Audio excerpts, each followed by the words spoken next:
El día de hoy vamos a hablar de un conjunto de enfermedades que son aquellas que se van a manifestar clínicamente como pápulas eritematosas descamativas. Son muchas enfermedades, pero nos vamos a enfocar en las principales y comenzaremos con la psoriasis. Se puede ver que las diapositivas están pasando, ¿verdad? Sí, doctor, no hay ningún problema. Ok. Entonces, comenzaremos con la psoriasis. La psoriasis es una enfermedad inflamatoria crónica. La psoriasis es producida por una proliferación exagerada de queratinocitos y esta proliferación va a ser secundaria a la activación del sistema inmunitario mediante los linfocitos T, los cuales van a producir alteraciones a nivel de la piel, pero también van a tener un compromiso sistémico. Y esto es importante. Muchas veces asociamos la psoriasis con lesiones en la piel, pero no es solo eso. Esta inflamación que es desencadenada por estos linfocitos van a afectar también otros órganos y van a conllevar a ciertos problemas médicos y alteraciones de la morbilidad, como vamos a ver. Entonces, con respecto a la epidemiología, la psoriasis afecta tanto hombres y mujeres, tiene una distribución bimodal, tiene una prevalencia un poco mayor en los adultos, y en los niños un poco menos, 1,4%. Hay una variación geográfica importante, mientras más se encuentre la población lejos del Ecuador, la prevalencia de la psoriasis aumenta. Esto probablemente por la radiación ultravioleta del sol, ya que se ha visto en muchos estudios que en los pacientes de países nórdicos hay una asociación directa entre la disminución de la vitamina D y la psoriasis. También con respecto a la etiología, la psoriasis es una enfermedad multifactorial. Eso quiere decir que la respuesta en la psoriasis va a ser una fusión de mediadores genéticos y factores ambientales. Como se puede ver en la diapositiva, es una dermatosis poligénica. Existen genes y loci que están afectados, pero necesitamos un trigger, un factor ambiental que también asocie. Existen muchos tipos de factores ambientales, pero vamos a ver los comunes, así también los genes.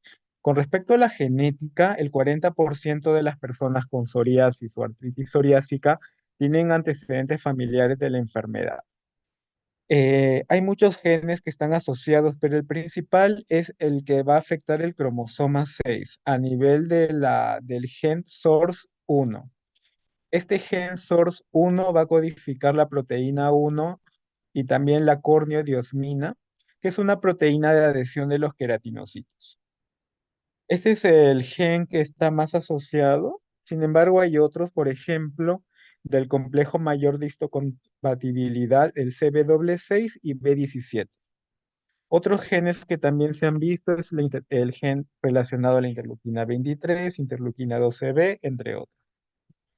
Acá podemos observar una tabla en el cual muestran los genes que están asociados a la psoriasis, pero recordemos que el principal es aquel que va a afectar el cromosoma 6 en el loci SORS1.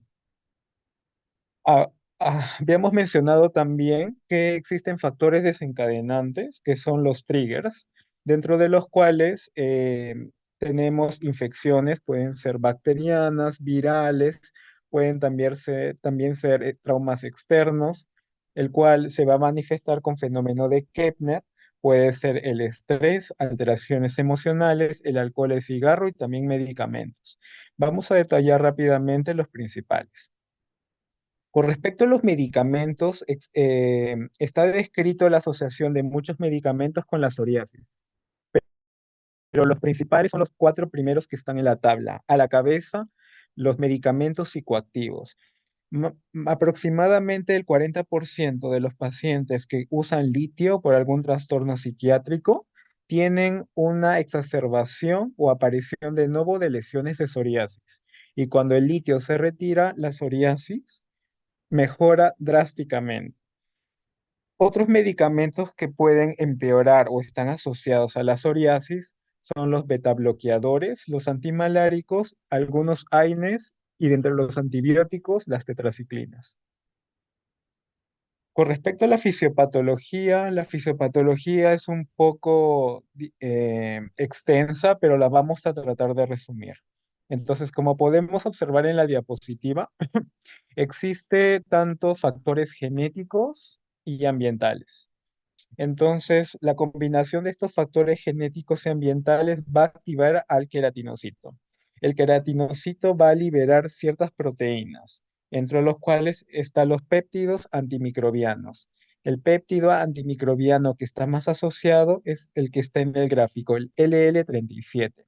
Entonces, este péptido antimicrobiano va a formar un complejo con el ADN del queratinocito y va a actuar como un antígeno, el cual va a interactuar con las células dendríticas plasmocitoides.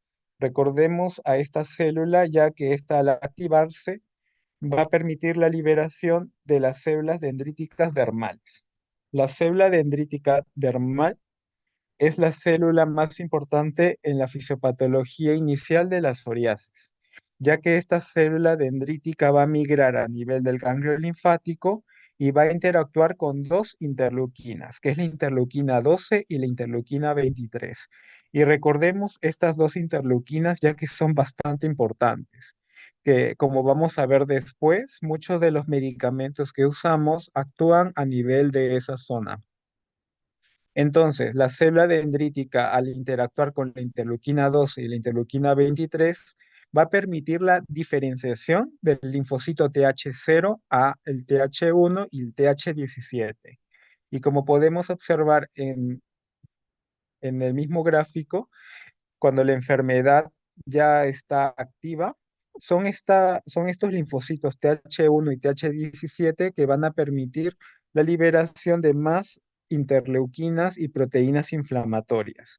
Estas interleuquinas y proteínas inflamatorias van a actuar a nivel de los queratinocitos, manifestándose como factores de crecimiento, los cuales van a hacer que los queratinocitos se activen y proliferen, produciendo clínicamente las placas eritematosas descamativas gruesas que vamos a detallar. Este es otro gráfico en el cual resume el anterior. Recordemos a las células dendríticas dérmicas, las cuales mediante la interacción de la interleuquina 12 y la interleuquina 23 van a permitir eh, la diferenciación del linfocito TH0 al TH1 y el TH17. Y el TH1 y TH17 liberarán las diferentes moléculas inflamatorias que van a producir clínicamente la placa psoriásica. ¿Cuáles son las manifestaciones clínicas de la psoriasis? Existen muchas formas clínicas en el cual se puede manifestar la psoriasis, pero generalmente la más frecuente es la psoriasis en placa, la que estamos viendo en la fotografía central. Como podemos observar, representa el 80% de las manifestaciones clínicas de la psoriasis. Y el 35% de los pacientes con psoriasis en placa la tienen en forma moderada severa. También existen formas agudas, el cual tenemos la psoriasis eritrodérmica, la psoriasis en gotas y la psoriasis pustulosa. Acá podemos observar otras formas de psoriasis pustulosa, en el cual la psoriasis va a manifestarse con placas, muchas veces anulares, con pústulas en el borde, que en zonas van a comprometer las palmas y plantas. Esto lo vamos a detallar a continuación. Con respecto a la topografía, la psoriasis puede afectar cualquier parte del cuerpo. Puede afectar el cuero cabelludo, la nuca, codos, rodillas, palmas, plantas, incluso los genitales. Entonces, vamos a hablar de la manifestación más frecuente, que es la psoriasis en placa. La psoriasis en placa clínicamente se va a manifestar como una placa eritematosa, de bordes bien definidos, pero lo principal es la escama que tiene. La escama de la psoriasis es una escama gruesa. Es una escama gruesa, blanco plateada, que se va a ubicar en toda la superficie de la placa. Y como podemos observar, puede afectar cualquier parte del cuerpo. Esta es la manifestación clínica más frecuente de la psoriasis. Sin embargo, existen otras. Tenemos la psoriasis eritrodérmica, en el cual existe una afectación más del 90% de la superficie corporal con este enrojecimiento y descamación. Y tenemos la psoriasis pustulosa. La psoriasis pustulosa existen muchos subtipos de esta, pero las que tenemos que tener en cuenta son las que están en esta diapositiva. Por una parte tenemos la psoriasis pustulosa generalizada aguda, o también llamada de Von-Sumbusch. La psoriasis pustulosa generalizada aguda, el paciente suele presentar eritrodermia o placas eritematosas que van a presentarse y progresar en forma aguda, teniendo pústulas en su superficie. Los pacientes con esta forma de psoriasis suelen presentar manifestaciones sistémicas como fiebre y alteraciones orgánicas como hepatitis. Tenemos también la psoriasis pustulosa anular, como se puede observar en este gráfico. En esta fotografía clínica encontramos unas placas, pero con tendencia a ser anulares, formando anillos, y las pústulas se van a concentrar a nivel de los bordes. Tenemos también la acrodermatitis continua de Jalopó, el cual se va a manifestar como unas pápulas eritematosas, erosiones y pústulas, pero a nivel de los dedos que van a comprometer la uña, como se puede observar aquí. La psoriasis pustulosa palmoplantar, el cual se va a manifestar como pústulas en la región palmar y plantar. Y en las gestantes hay una forma clínica de psoriasis que se llama impétigo herpetiforme. A pesar de que en su nombre dice impétigo, no tiene nada que ver con la infección del estafilococo, sino es una forma clínica de psoriasis, que es una forma de psoriasis pustulosa anular generalizada, pero en gestantes. Otras formas clínicas, la psoriasis palmoplantar, que ya es una placa eritematosa descamativa en la región acral, la psoriasis inversa cuando afectan las flexuras y la psoriasis en gotas cuando estas pápulas suelen ser redondeadas, suelen ser pequeñas a predominio del tronco y extremidades. La psoriasis también puede afectar las uñas. Cuando la psoriasis afecta la matriz de la uña, suele presentarse como pitting unguial.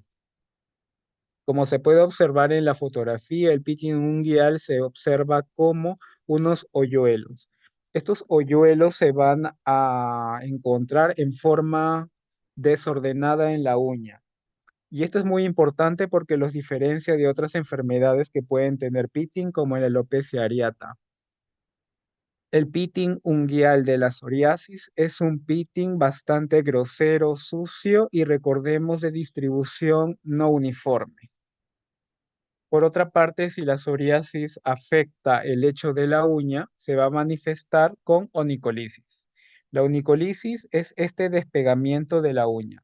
Como se puede observar aquí, la uña al despegarse da esa coloración blanquecino amarillenta de bordes bien definidos, con esa tendencia a ser ondulante. Pero como se puede observar en las fotografías, esta onicolisis está asociada a una coloración media rojiza salmoneada, al cual se le denomina la gota de aceite. Por lo tanto, la gota de aceite y la onicolisis muchas veces están juntas y recordemos que es una manifestación de la psoriasis cuando afecta el lecho de la uña. En la psoriasis también pues, se puede encontrar el fenómeno de Kepner. El fenómeno isomórfico de Kepner implica que cuando nosotros nos hacemos algún tipo de traumatismo, en la zona del trauma previo suelen aparecer las lesiones de la psoriasis. Y también tenemos el signo de Auspitz. En esta placa psoriática, si nosotros retiramos todas las escamas, al momento de retirar todas las escamas, por último liberaremos una membrana que es la membrana de Buckley y al momento de retirar esa membrana habrá un sangrado.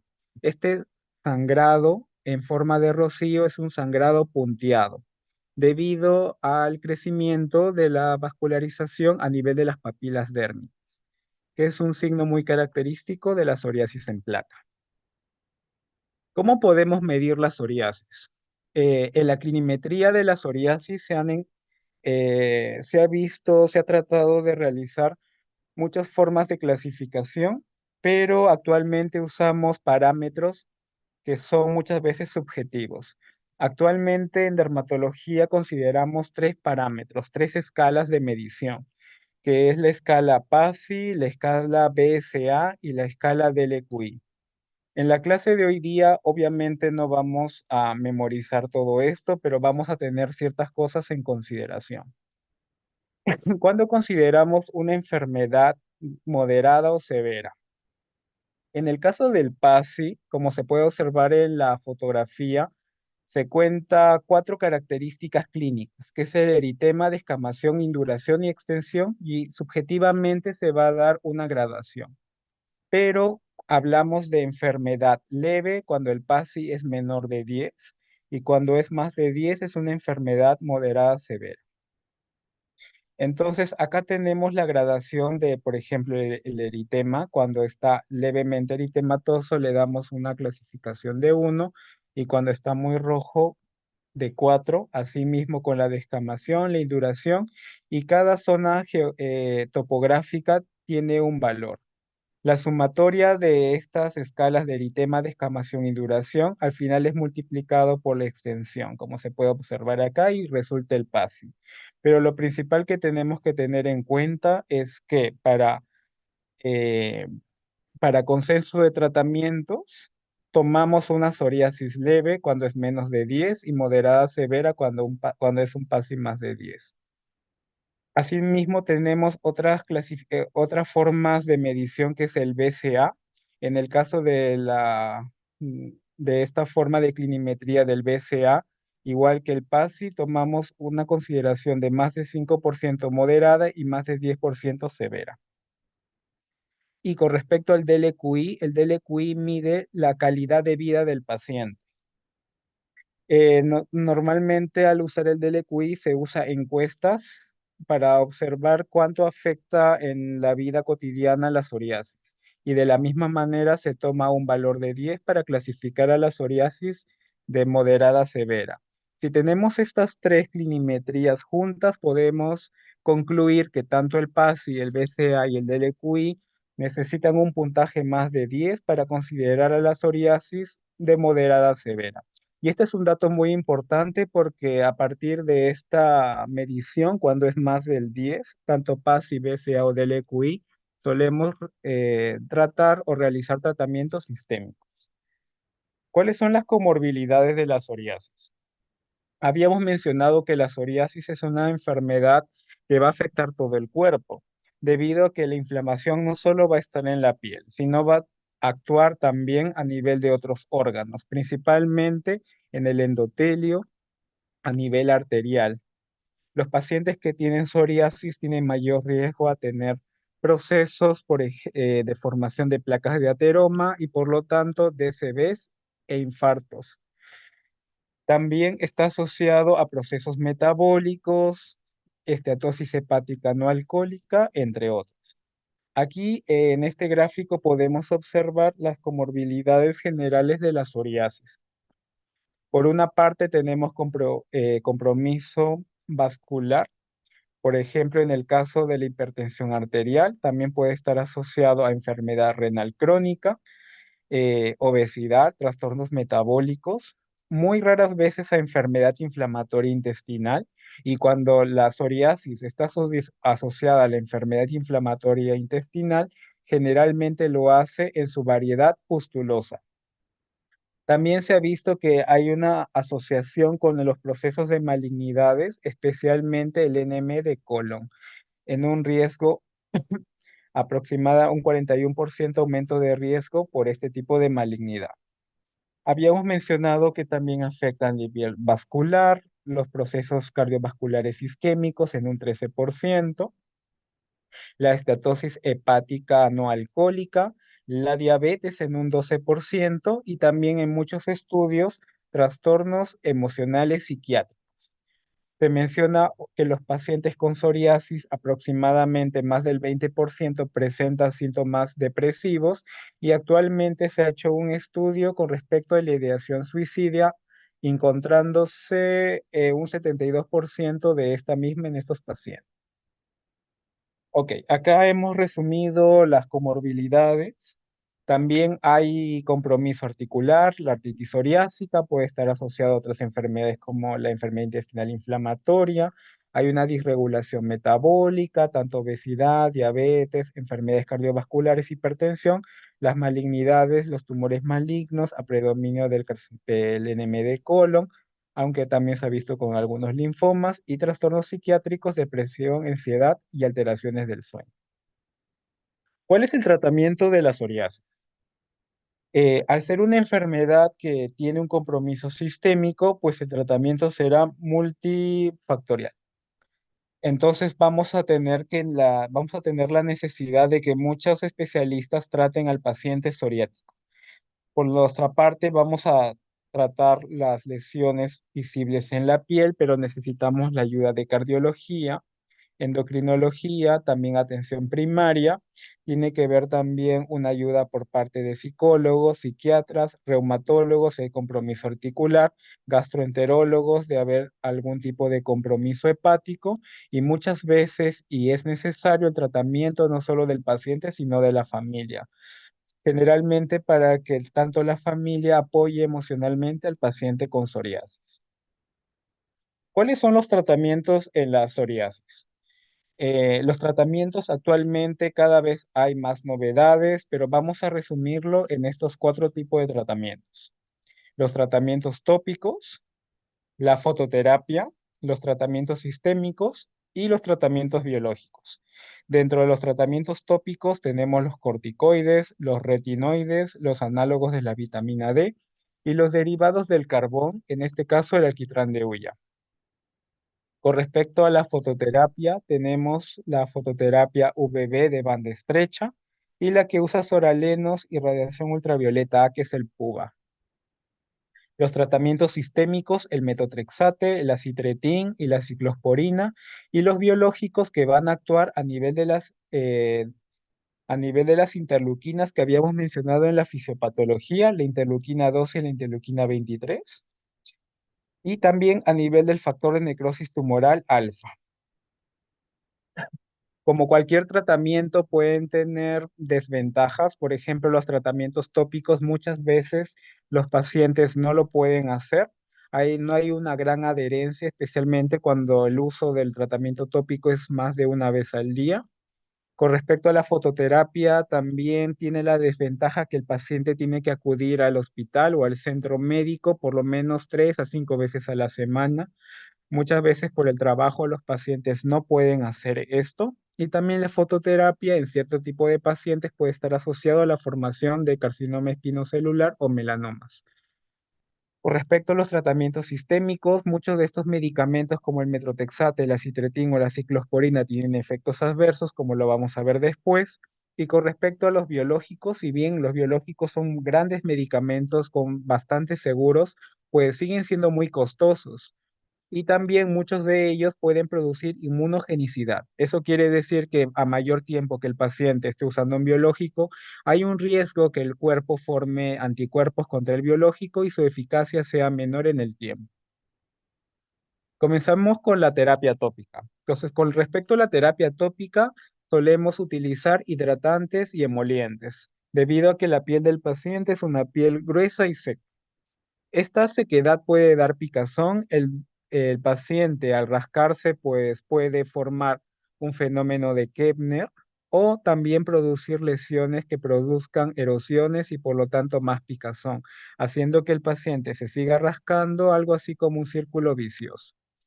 Normalmente solemos utilizar productos a base de ungüentos, debido a que recordemos que los ungüentos permiten una función de oclusión y por lo tanto evitar la pérdida de agua, sellando el agua a nivel de la placa, humectando la lesión. Ahora, los corticoides. Los corticoides son el base del tratamiento tópico en la psoriasis. Recordemos que cuando usamos un corticoide, los corticoides aumentan su potencia cuando actúan bajo oclusión. Eso quiere decir, si nosotros combinamos un corticoide con un envase de ungüento o con un humectante que es un ungüento, la potencia del corticoide aumentará. Es por eso que los corticoides, cuando los usamos en placas muy gruesas, solemos recetarlos como ungüentos. O si no hay esa disponibilidad, podemos mezclar un corticoide en crema en una base como vaselina. Para decidir el uso del corticoide, bueno, creo que ustedes tienen una clase de eso, pero para efectos prácticos, los corticoides que son más fuertes, los que son los más potentes, como el clobetasol, solemos restringirlos al cuero cabelludo, a áreas gruesas como la espalda, las manos y los pies. En las zonas de la cara o intertriginosas no recomendamos utilizar corticoides de alta potencia, solemos utilizar corticoides de menor potencia como la hidrocortisona. Y cuando las placas son bastante gruesas, podemos dar corticoides de mediana o alta potencia, de preferencia con una base que permita oclusión, como un ungüento o mezclado con vaselina. Eh, ¿Qué sucede cuando la psoriasis no responde bien a los corticoides? Existen otros tratamientos tópicos.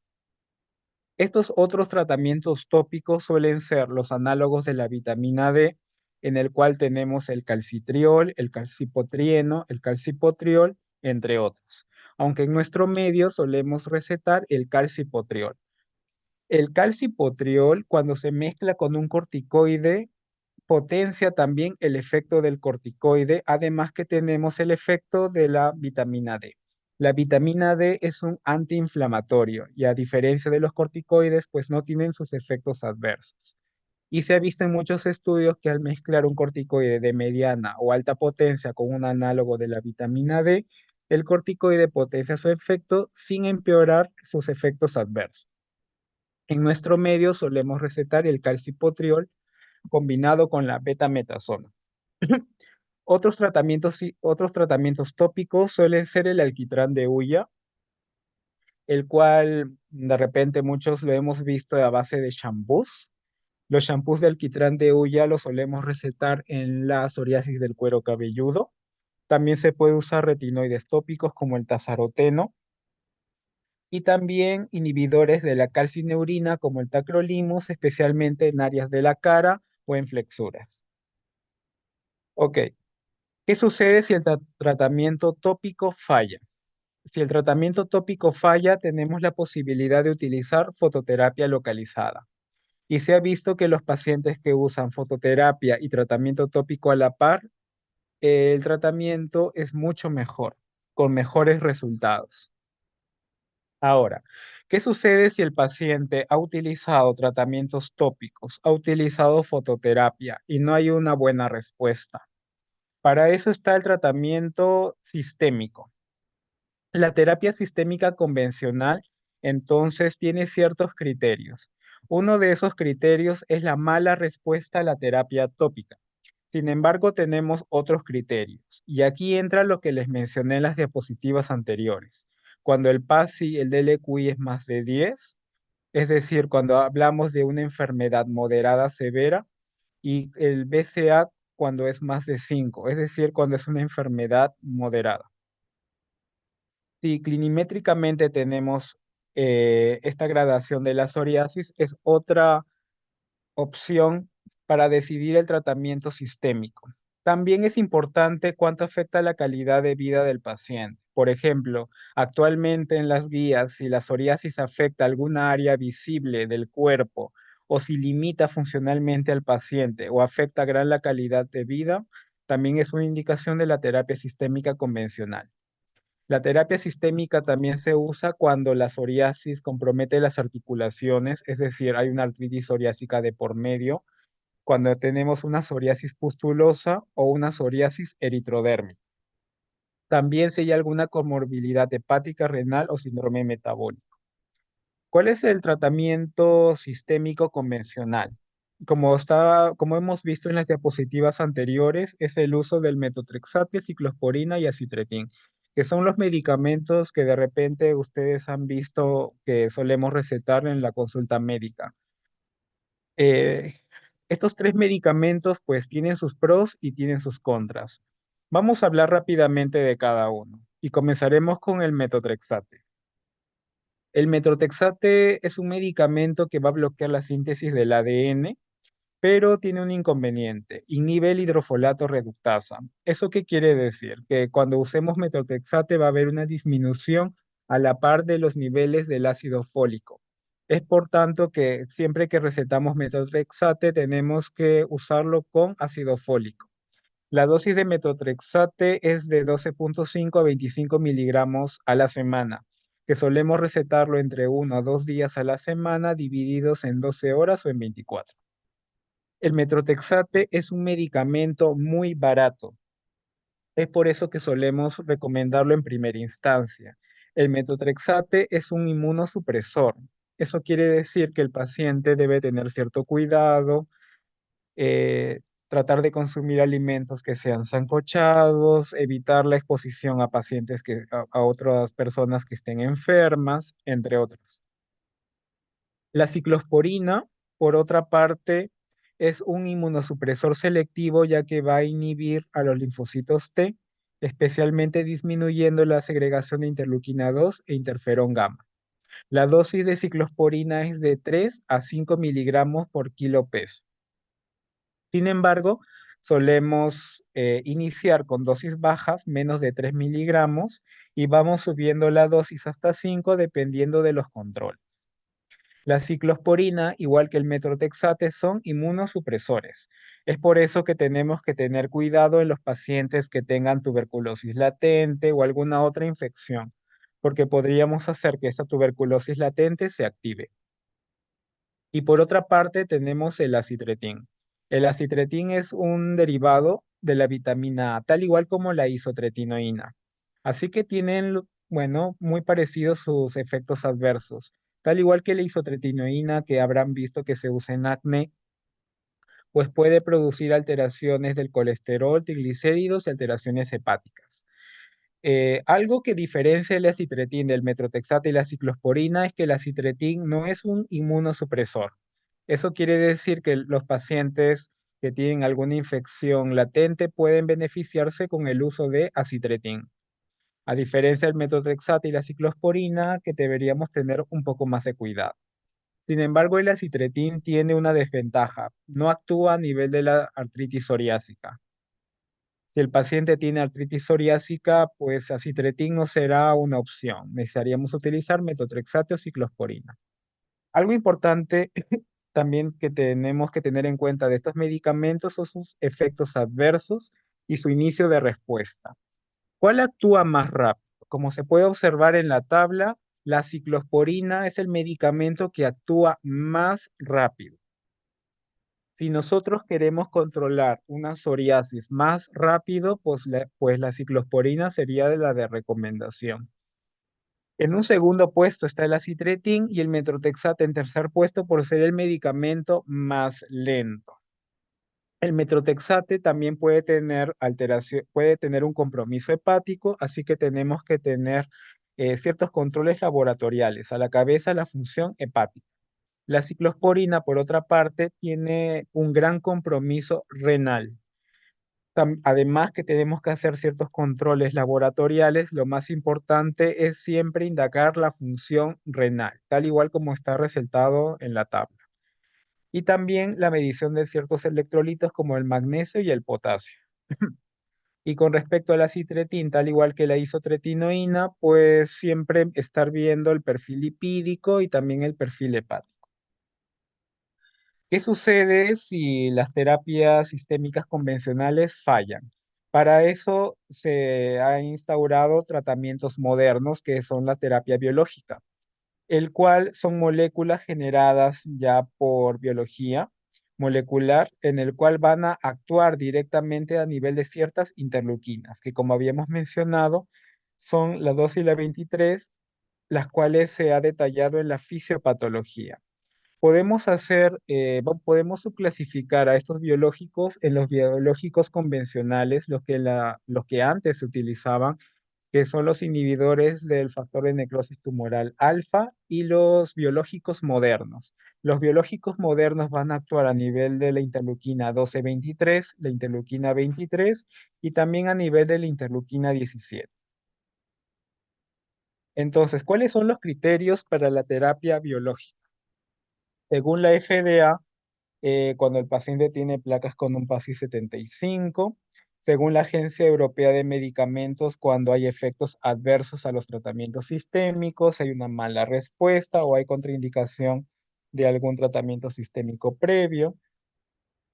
Y el grupo de psoriasis de la Academia Española de Dermatología propone cuando hay una respuesta inadecuada a tratamientos sistémicos, efectos adversos o alguna contraindicación individualizada por el peso, la edad, alguna comorbilidad, etc.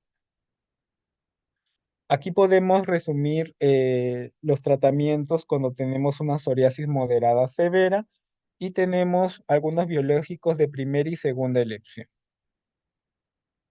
Los biológicos no están exentos de efectos adversos, pero como se puede observar en esta tabla, tenemos que los biológicos, por así decirlo, los biológicos antiguos, los biológicos convencionales, que son los inhibidores del factor de necrosis tumoral alfa, su efecto adverso principal son infecciones de vías respiratorias superiores. Sin embargo, pueden tener efectos adversos más peligrosos que son infecciones ya severas. Pero a diferencia de los inhibidores del factor de necrosis tumoral alfa, los biológicos modernos, los que van a actuar a nivel de la interleuquina 12, 23 o 17, su efecto adverso más frecuente sigue siendo las infecciones de vías respiratorias superiores, pero los otros efectos adversos que son más graves no los tienen, haciendo que los biológicos modernos sean medicamentos bastante seguros. ¿Eso qué quiere decir? Si tenemos, por ejemplo, un paciente que tenga alguna infección previa, por ejemplo, un paciente con hepatitis B, hepatitis C, VIH o tuberculosis, podríamos utilizar un biológico moderno, por ejemplo, un inhibidor de la interleuquina 12-23, sin tener mucha preocupación en tener un empeoramiento de su enfermedad infecciosa de fondo. Por ejemplo, tenemos otro caso. Si tenemos un paciente hipertenso, diabético, con enfermedad renal, podríamos utilizar un biológico, especialmente los biológicos modernos, el cual tiene una menor cantidad de efectos adversos. Sería un medicamento más seguro para esa población. Pero como habíamos mencionado, muchas veces estos biológicos son medicamentos caros. La mayoría de centros, hospitales, inclusive clínicas, no se cobertura. Em, He ahí un poco la dificultad de, bueno, de tener acceso a estos medicamentos, pero son tratamientos de elección ante esa situación. Vamos a pasar a otra enfermedad que es el líquen plano. El líquen plano es una enfermedad inflamatoria idiopática que puede afectar la piel, el pelo, las uñas y también las mucosas.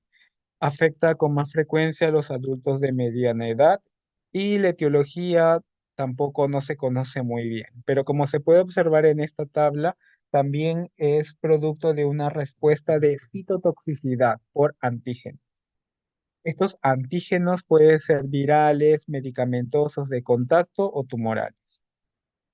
Con respecto a la epidemiología, tenemos que el líquen plano cutáneo tiene una prevalencia de 0,2 a 1% en adultos. El líquen plano mucoso tiene una prevalencia un poco mayor, entre 1 a 4%. No hay una predisposición, aunque para ciertos tipos de líquen plano es un poco más frecuente en las mujeres, pero esto puede variar. Lo más importante que tienen que tener en cuenta es que el líquen plano de la mucosa oral es una forma bastante frecuente, incluso es más frecuente que la piel. Como se puede observar en la diapositiva, el 75% de los pacientes que tienen líquen plano cutáneo presentan también líquen plano a nivel de las mucosas y que muchas veces la mucosa oral puede ser la primera y única manifestación del líquen plano. Por lo tanto, si nosotros tenemos lesiones de líquen plano en la boca, tenemos que buscar lesiones de líquen plano en el cuerpo y viceversa. Si tenemos lesiones de líquen plano en el cuerpo, estamos obligados a examinar la boca. Con respecto a la edad, el inicio, pues bueno, es variable entre 50 y 60 años. Es más raro en ancianos y niños. Aunque el líquen plano oral, si bien es más frecuente en gente adulta, también es raro en personas jóvenes. No hay una predisposición por alguna etnia. y se ha visto que puede haber una predisposición familiar, especialmente en familiares de primer grado, llegando a una prevalencia del 10%. Cuando existe un líquen plano familiar, se ha visto en algunos estudios que las lesiones de líquen plano pueden aparecer en edades más tempranas, teniendo una mayor tasa de recidiva y mayor compromiso. La etiología no está muy bien estudiada, no se conoce exactamente los mecanismos fisiopatológicos, pero lo que se sabe es que es una respuesta de citotoxicidad mediada por linfocitos T. Esta respuesta mediada por citotoxicidad es desencadenada por un antígeno. Dentro de los antígenos principales, el más importante es el virus de la hepatitis C. El virus de la hepatitis C puede llegar a tener una prevalencia y un factor de riesgo entre 2 a 13,5% de riesgo relativo. Especialmente esto se ha visto en Japón y países del Mediterráneo. Sin embargo, en los estudios clínicos, la presencia del virus de la hepatitis C es más frecuente cuando hablamos del líquen plano oral, considerando que el 93% de los pacientes que tienen hepatitis C pueden llegar a tener líquen plano oral. También hay alguna predisposición genética en el OSI de R6. Otros virus que están asociados son el virus del herpes el 6 y también hay en un reporte de casos se ha visto una concomitancia del líquen plano oral y el virus del papiloma humano 16. Em, Algunos casos de líquen plano, pero en pediatría se ha podido observar que también hay una coexistencia del virus del herpes simple y la varicela zoster con lesiones de líquen plano, mencionándose que probablemente sea un caso de fenómeno de Kepner debido a las lesiones del herpes, más no una asociación directa. También se ha visto que puede empeorar con las vacunas. Dentro de las vacunas, influenza y la de la hepatitis B. Se ha encontrado lesiones de líquen plano en menos de 5 meses de haber recibido la vacuna. Y esto es importante. Si tenemos pacientes con sospecha de líquen plano, el uso de vacunas o completar el esquema de vacunación no se debe recomendar. Primero tenemos que controlar el episodio de líquen plano antes de terminar el carnet de vacunación, porque se ha visto que las vacunas en este escenario pueden inducir un líquen plano más grave. Con respecto a los alérgenos de contacto, existen muchos tipos de sustancias que han sido asociadas al líquen plano. Sin embargo, los más importantes siguen siendo los metales de reparación dental. Es así que casi la mayoría de pacientes que tienen líquen plano oral tienen algún tipo de procedimiento odontológico. Por lo tanto, si sospechamos de un líquen plano oral, en nuestra historia clínica preguntaremos por procedimientos odontológicos. La mayoría de pacientes con líquen plano oral presentan amalgamas de mercurio, cobre o oro. Se ha visto que al retirar el amalgama, el 95% de los pacientes mejoran y también el 75% de los pacientes que tenían algún contacto. Con respecto a los fármacos, acá he puesto un cuadro donde están los fármacos que están más asociados, pero a la cabeza tenemos a los antibacterianos, como las sulfas y las tetraciclinas. Y también se ha visto que puede estar asociado a ciertas neoplasias. Se ha visto en estudios con timoma que al retirar los timomas, las lesiones del líquen plano también mejoran, debido a que en el caso de estas neoplasias como el timoma pueden actuar como ciertos antígenos que van a presentar una reacción cruzada con los linfocitos T. Bueno, ¿cuál es el mecanismo fisiopatológico? Tenemos una fase de inducción en la cual el antígeno va a actuar a nivel de los receptores tipo TOL, como se puede observar en el gráfico. Al activar estos receptores tipo TOL, se va a liberar ciertas interleuquinas inflamatorias, como el interferón alfa. El interferón alfa va a liberar ciertos mediadores, pero lo principal que va a actuar a nivel de los linfocitos T de memoria efectores CD4 y CD8. Estos linfocitos van a migrar a nivel de la dermis superficial. Y cuando los linfocitos se van a encontrar a nivel de la dermis superficial, va a aparecer la fase de evolución. ¿Esto qué significa? Estos linfocitos que van a actuar a nivel de la dermis superficial van a actuar a nivel de ciertos receptores de los queratinocitos del estrato basal. Al interactuar con esos receptores de estos queratinocitos del estrato basal, van a formar mediadores citotóxicos y van a producir alteraciones en este nivel. Al producir una alteración por estos mecanismos citotóxicos, van a hacer que los antígenos que estaban presentes en los queratinocitos se liberen, perpetuando la inflamación. ¿Cuáles son las manifestaciones clínicas del líquen plano? El líquen plano suele manifestarse como una pápula o una placa eritematosa de ese color medio rojo violáceo. Una característica del líquen plano es el prurito. El líquen plano es una enfermedad que pica mucho. El paciente acude a consulta por picazón. En el caso del líquen plano suele tener escamas, pero estas escamas tienen una característica muy importante. Son unas escamas que van a tener esa configuración media en red, como si fuese estrías. A estas estrías se les llama las estrías de Wickham y son altamente características del líquen plano. Como habíamos mencionado, también dentro de los triggers puede haber traumatismos previos, que es el fenómeno de Kepner. Tal igual que en la psoriasis, si hay algún traumatismo previo, en las zonas del traumatismo previo pueden aparecer lesiones de líquen plano. Existen tipos clínicos de líquen plano. Los que hemos visto es el líquen plano convencional, pero hay otras variantes. Entre las variantes tenemos el líquen plano actínico.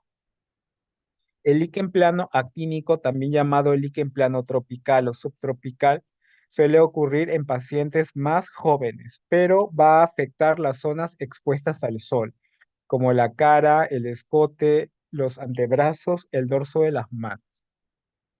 Y clínicamente se va a caracterizar por unas máculas hiperpigmentadas de ese color marrón violáceo. Tenemos el líquen plano exantemático o también llamado el líquen plano agudo, que es una forma de líquen plano secundario a ciertas infecciones especialmente virales. Tienen un curso bastante rápido, una diseminación muy rápida, suele afectar más el tronco, seguido por las muñecas y el dorso de los pies, y tiene un curso también autolimitado entre 3 a 9 meses. El líquen plano anular, en el caso del líquen plano anular, se manifiesta como una placa eh, anular, como su propio nombre lo menciona, y el borde de esa placa será elevado, violáceo o blanquecino cuando afecte las mucosas. El centro de la placa puede ser hiperpigmentado de color normal. Suele afectar más frecuentemente las axilas, seguido por los genitales, entre otros. Puede ser asintomático y algunas veces puede dar picazón. El líquen plano atrófico se considera que es una fase de resolución del líquen plano. Suele manifestarse como pápulas o placas bastante grandes, pero con esa atrofia central e hiperpigmentación residual. Suele afectar los miembros inferiores y las zonas de flexura. El líquen plano pemfigoide es una forma muy curiosa de presentación del líquen plano porque van a haber lesiones de líquen plano y pemfigoide ampollar. Eh, Esta forma clínica es un poco peculiar. Se han hecho estudios en el cual el antígeno que desencadenaría los procesos de citotoxicidad sería el antígeno BP180, que es la proteína de anclaje tipo pemfigoide ampollar 180. Inclusive los pacientes pueden tener lesiones de líquen plano previamente y posteriormente las lesiones de pemfigoide ampollar. El líquen plano hipertrófico, también llamado líquen plano verrucoso, se caracteriza por unas placas muy gruesas y la picazón es muy extensa. El líquen plano hipertrófico es una de las lesiones que más pican. Suelen aparecer en la región pretibial, dorso de los pies, suelen ser asimétricas crónicas. Puede haber una predisposición en los pacientes que tienen insuficiencia venosa y hay que tener un poco de cuidado porque el líquen plano hipertrófico, de no tratarse, hay un riesgo que se transforme a un carcinoma epidermoide. El líquen plano inverso suelen ser máculas o placas marrones, marrón violáceas que van a aparecer a nivel de las flexuras. Suele aparecer más frecuentemente en la axila, seguido de las ingles, puede haber prurito y puede afectar varias flexuras a la misma vez. El líquen plano pilar es cuando va a afectar los folículos pilosos del cuero cabelludo o de otras áreas anexas. Se va a manifestar con estos tapones queratóxicos rodeados de un anillo violáceo, como se puede observar en la fotografía, y el proceso inflamatorio puede causar alopecia cicatrizal, es decir, alopecia permanente. Hay variantes, que es la alopecia frontal fibrosante y el síndrome de Graham-Little-Picard-Dilaceux, en el cual hay la alopecia cicatrizal, pero también hay alopecia no cicatrizal en otras áreas como en la axila, en el pubis y lesiones del líquen plano en la piel o en la mucosa oral. Otras formas clínicas del líquen plano lineal, cuando hay las lesiones clásicas del líquen plano, pero que van a seguir las líneas de Blaschko. El líquen plano unguial, cuando el líquen plano afecta las uñas, la puede hacer a nivel de la matriz y a nivel del lecho. Cuando el líquen plano afecta la matriz de la uña, puede producir unas fisuras, unos surcos longitudinales, a los cuales se les llama traquioniquia. Posteriormente, estos surcos van a derivar a fibrosis, pterigión dorsal y la pérdida de la uña. Y cuando el líquen plano afecta el lecho unguial, puede producir onicolisis e hiperkeratosis subunguial. La importancia de la presencia del líquen plano es que de no tratarse, el líquen plano puede dejar cicatriz y la pérdida irreversible de la uña. El líquen plano unguial afecta al 10% de los pacientes que tienen líquen plano y puede afectar varias uñas a la vez. En pediatría está descrito la distrofia de las 20 uñas, que sigue siendo la norma, pero para ese grupo etario. El líquen plano oral. El líquen plano oral se manifiesta de 7 maneras. Puede ser atrófica, ampollar, reticular, erosiva, papulosa, pigmentado como pseudoplaca. Pero la forma clínica más frecuente y la más importante que tenemos que tener en cuenta es la forma reticular. Como se puede observar en la fotografía, vemos la presencia de estas lesiones blanquecinas que forman una red a nivel de la mucosa. Esta forma reticular, recordemos que es la más frecuente. En el caso del líquen plano oral reticular, suele ser asintomático y la mucosa más afectada es la mucosa yugal. Suele ser bilateral y simétrico. Sin embargo, también puede afectar las encías y producir una gingivitis descamativa crónica.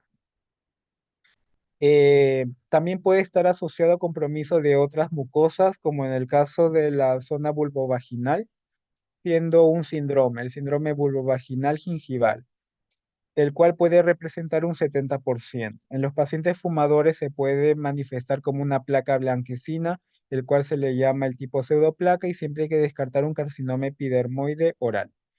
El líquen plano puede afectar también otras mucosas. Si tenemos lesiones de líquen plano y el paciente produce disfagia, tenemos que descartar un compromiso del líquen plano esofágico.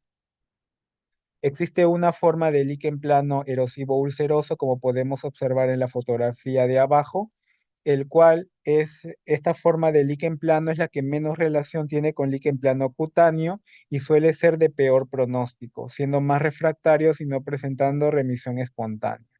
Recordemos también que el líquen plano oral es el que más se relaciona con la infección de la hepatitis C. El líquen plano ulceroso, esta forma de líquen plano suele afectar la región acral, aunque es más frecuente en los pies. Se presenta como estas úlceras con la presencia de estas erosiones y costras que van a ser recidivantes a los tratamientos convencionales. Y de no tratarse, el líquen plano ulceroso puede virar a un carcinoma epidermoide en el futuro. Y como habíamos mencionado, el líquen plano vulvovaginal que puede estar afectando también a la mucosa oral, especialmente se presenta como erosiones y la formación de cicatrices en esa zona. El diagnóstico diferencial es un poco amplio dependiendo de la forma clínica, pero recordemos que el principal diagnóstico diferencial es con la psoriasis. Sin embargo, la distinción más clásica entre la psoriasis y el líquen plano es la coloración violácea y recordemos las estrías de Wickham. Con respecto al tratamiento, hay formas de líquen plano que pueden remitir solas, pero si es secundario a algún medicamento externo, tenemos que retirar ese medicamento. El líquen plano, cuando es leve, lo podemos tratar con corticoides tópicos. También se puede utilizar en el líquen plano oral inhibidores de la calcineurina como el tacrolimus o el sirolimus. También análogos de la vitamina D como el calcipotriol. En las formas agudas o más graves podemos utilizar corticoides sistémicos. Por ejemplo, prednisona a dosis de 15 a 20 miligramos al día por cierto tiempo y hacer siempre el tapering.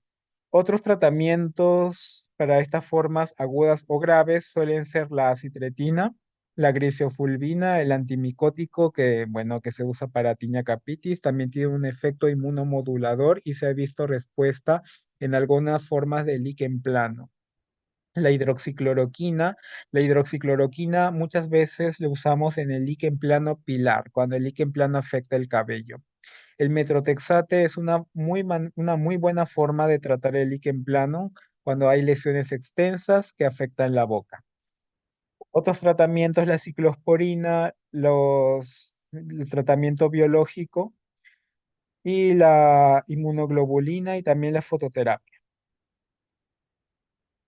Pasemos a otro tema que es la pitiriasis rubra pilaris. La pitiriasis rubra pilaris es una enfermedad ya un poco más rara. A diferencia de la psoriasis y el líquen plano, es una enfermedad esporádica y poco habitual, corresponde a menos del 0,03% de las consultas dermatológicas, afecta tanto hombres y mujeres, tiene dos picos de mayor incidencia entre los 5 a 15 años y posteriormente en los adultos mayores, y puede existir variaciones étnicas. ¿Cuál es la etiología de la pitiriasis rubra pilaris? La etiología también no se conoce muy bien, pero puede ser secundaria a la exposición de algún antígeno, que muchas veces pueden ser infecciones, traumas, entre otros. Acá he puesto una tabla donde resume ciertos factores que en muchos estudios se ha visto la asociación con pitiriasis rubra pilaris. Tenemos la disfunción de la queratinización, la disfunción de la vitamina A, autoinmunidad, se ha visto asociación de pitiriasis rubra pilaris con enfermedades autoinmunes, a la cabeza miastenia gravis y enfermedad celíaca. También puede ser secundario o está relacionado a tumores como carcinoma de células renales, broncogénicas, entre otras, y también secundarios a fármacos, especialmente con ilimatinib. La pitiriasis rubra pilaris se clasifica en 6 tipos y muchas veces esos 6 tipos pueden tener manifestaciones clínicas un poco variables. Pero lo que tenemos que tener en cuenta es que la forma clásica del adulto sigue siendo la forma más frecuente. Tenemos también otros tipos que es la tipo 2, la forma típica del adulto, la tipo 3, que es la clásica juvenil, la tipo 4, que es la circunscrita juvenil, que es la segunda forma clínica más frecuente, la típica juvenil y el asociado a pacientes con VIH. Vamos a hablar de la forma más frecuente, que es la clásica del adulto, que va a presentarse como el 50% de los casos de pityriasis rubra pilaris. Entonces, ¿cuál es la clínica? La clínica al inicio puede pasar desapercibida, ya que la primera manifestación de la pitiriasis rubra pilaris suele ser eritema y descamación en cuero cabelludo, que puede simular una dermatitis seborreica. De no tratar esta fase de la pitiriasis rubra pilaris, puede aparecer también queratodermia palmoplantar, estas lesiones hiperqueratóxicas a nivel de las palmas y las plantas. Posteriormente aparecen pápulas. Estas pápulas que al inicio van a ser foliculares. Eso quiere decir que si nosotros lo vemos con una lupa, estas pápulas aparecerán anexas al pelo. Estas pápulas suelen ser pequeñas, de 1 milímetro, sobre una base eritematosa con un tapón córneo blanquecino grosáceo, y posteriormente estas pápulas van a coalescer, van a confluir formando placas más grandes y suele afectar el dorso de los dedos, cuello, axilas, codos y rodillas. Y posteriormente ya va a afectar a todo el cuerpo, produciendo una generalización. Va a ser en esta etapa que vamos a ver grandes áreas afectadas, pero con áreas pequeñas respetadas, el cual se le denomina islas blancas sobre un mar de sangre. Acá tenemos la clínica clásica de una pitiriasis rubra pilar. Podemos observar estas pápulas eritematosas que tienen este color medio asalmonado. Como podemos ver al inicio son unas pápulas bastante pequeñas. Si nosotros lo vemos con una lupa, veremos que por esa pápula sale el pelo.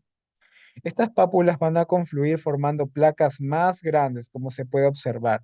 Y como también se puede ver en la fotografía, hay áreas extensas que están comprometidas, pero áreas también sanas, el cual es lo que habíamos mencionado, que son las islas de piel normal sobre un mar de sangre, que son las otras lesiones de la pitiriasis rubra pilaris. A estas pápulas foliculares que son pequeñas también se las denomina los conos de Besnier, que tiene una textura bastante áspera. Entonces, habíamos mencionado que en la segunda etapa de la clínica de la pitiriasis rubra pilaris suele afectar ciertas zonas, y muy características son el dorso de los dedos. Estas lesiones, cuando aparecen a nivel del dorso de los dedos, a nivel folicular, da un aspecto de rayador de nuez moscada bastante característico. También pueden afectar las zonas extensoras como rodillas y codos, pero una característica que la va a diferenciar de la psoriasis es que esta descamación es seria, como si fuese de yeso o harina. También habíamos mencionado que va a haber una queratodermia palmoplantar que se va a manifestar con esta coloración amarillo-naranja a nivel de las palmas y a nivel de las plantas. Este color amarillo-naranja palmoplantar con la queratosis es bastante característica de esta enfermedad. Y posteriormente, ya en la tercera fase, cuando existe un gran compromiso del cuerpo. Pero vamos a observar siempre que va a haber áreas comprometidas, por ejemplo, como se ve en la fotografía, estas extensas áreas rojizas salmonadas, pero con áreas de piel sana. Y siempre que veamos estas manifestaciones de grandes áreas rojas eh, que van a englobar áreas de piel sana, sospechemos pitiriasis rubra pilaris como primera instancia. Y de ser el caso, nos ayuda bastante clínicamente observando las palmas y las plantas para encontrar esa queratodermia de coloración media amarilla seria, tanto en palmas o plantas.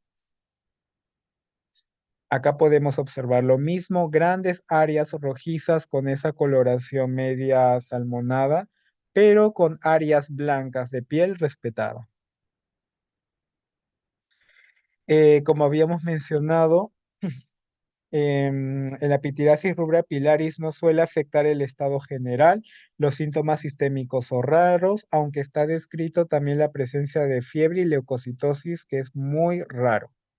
Suele dar picazón, quemazón, y bueno, debido al mismo rascado o a la queratodermia pueden haber erosiones y fisuras que pueden producir dolor. Diagnósticos diferenciales: en la etapa inicial tenemos que descartar una dermatitis seborreica, y de repente su diagnóstico un poco, bueno, que se parece un poco, es la psoriasis. Pero recordemos que el color de la pitiriasis rubra pilaris es ese color medio asalmonado naranja, la cual la diferencia bastante de la psoriasis. Y a diferencia del líquen plano, que suele ser rojo violáceo. Además, recordemos que la característica más importante en la pitiriasis rubra pilaris es la queratodermia palmoplantar y las áreas extensas rojizas salmonadas con áreas de piel sana en su interior. El tratamiento, eh, con respecto al tratamiento, el tratamiento suele ser sistémico, pero cuando nos encontramos manifestaciones de pitiriasis rubra pilaris bastante localizadas, podemos dar tratamientos tópicos, los cuales pueden ser emolientes, corticoides, también, y tal igual como en la psoriasis, derivados del carbón como el alquitrán de hulla, análogos de la vitamina D como el calcipotriol, queratolíticos, retinoides tópicos, entre otros.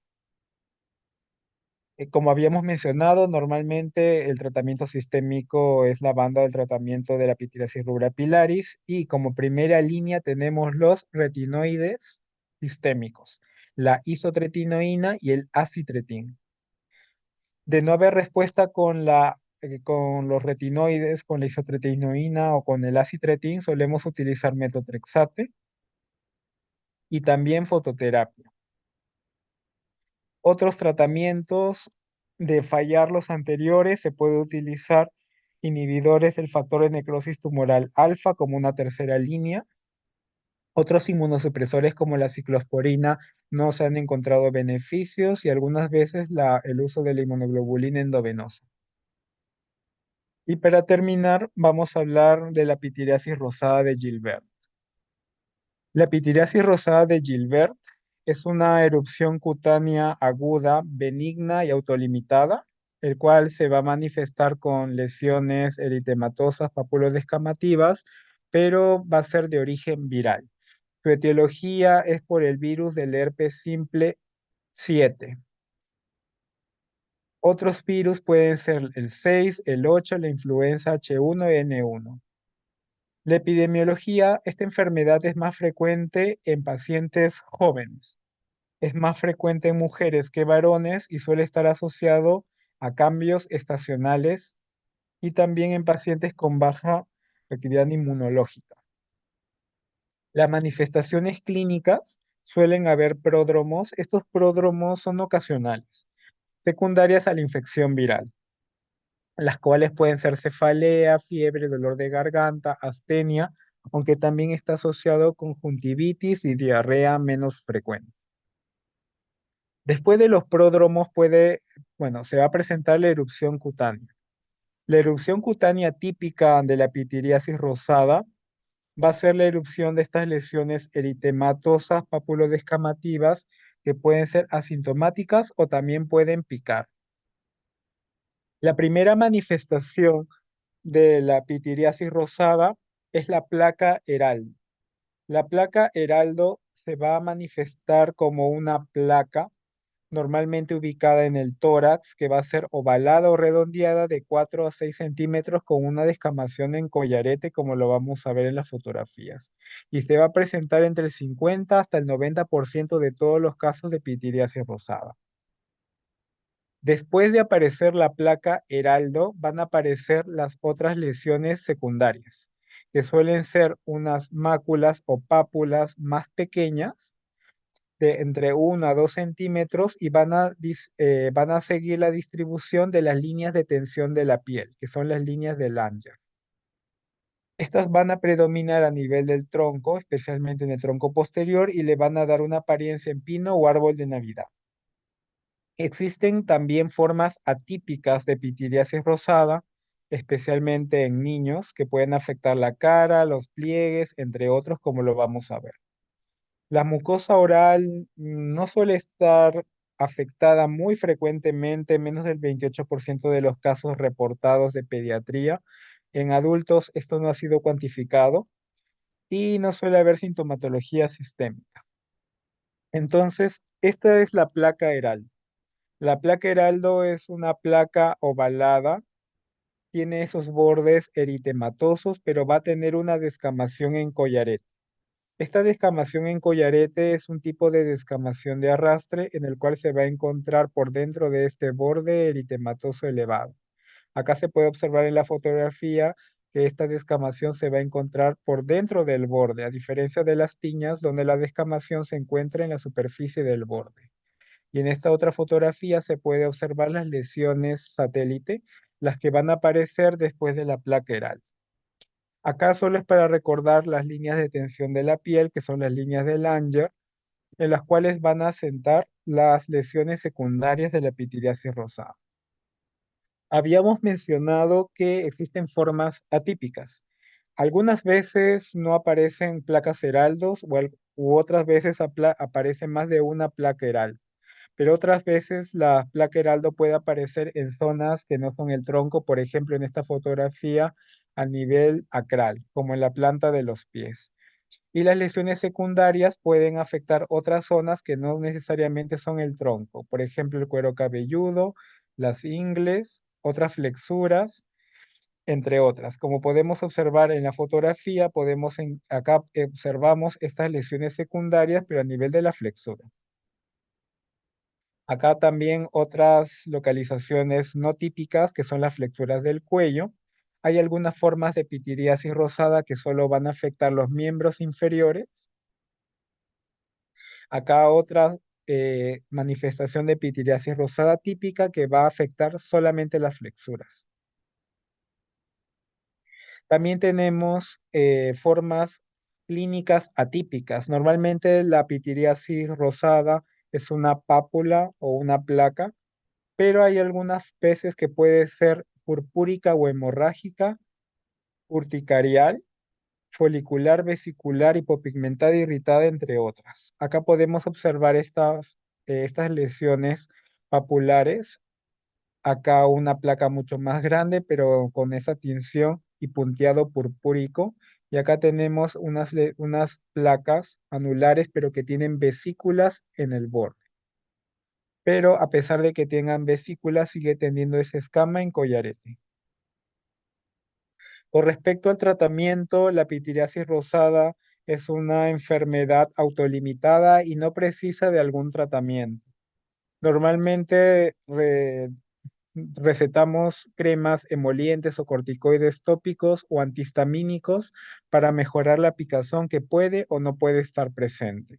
Existen estudios también con el uso de aciclovir y macrólidos, pero al momento las respuestas pueden ser contradictorias, aunque se menciona que en las primeras 72 horas de aparecer el brote podría haber algún beneficio con el uso de aciclovir. Sin embargo, en las revisiones sistemáticas no hay nada concluyente. Habíamos mencionado que el curso es autolimitado y puede durar de 2 a 3 meses, pero en algunos casos se ha visto que puede durar hasta 6, 7 meses. Las recidivas son excepcionales y algunas veces pueden dejar secuelas, manchas hipo o hiperpigmentadas.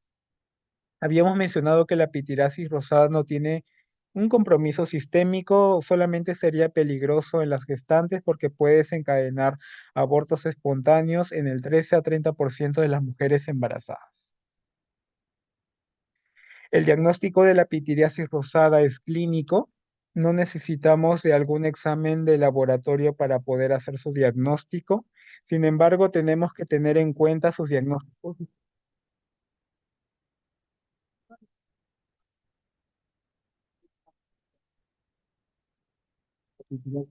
Podemos descartar otras enfermedades como psoriasis, eczema numular, erupciones medicamentosas o las tiñas.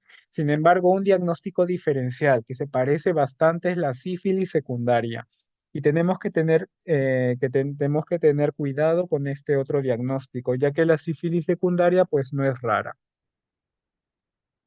¿Cómo podemos sospechar de sífilis secundaria? Porque la sífilis secundaria, el compromiso acral es bastante importante. Las lesiones acrales con esta descamación en collarete puede ser una forma acral de pitirasis rosada, pero nosotros tenemos que descartar siempre la sífilis secundaria. Toda lesión palmoplantar, especialmente pápulas o máculas eritematosas con descamación en collarete, en la región acral, siempre hay que pedir un RPR.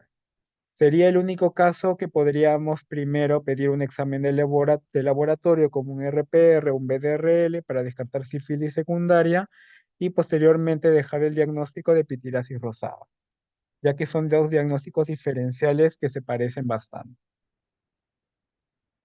¿Ok? Hasta el momento todo claro. ¿Hay alguna pregunta?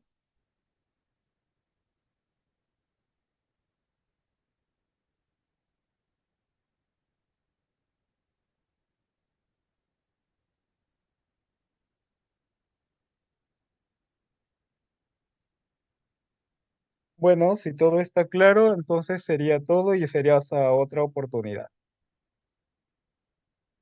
Muchas Gracias, gracias, doctor. doctor.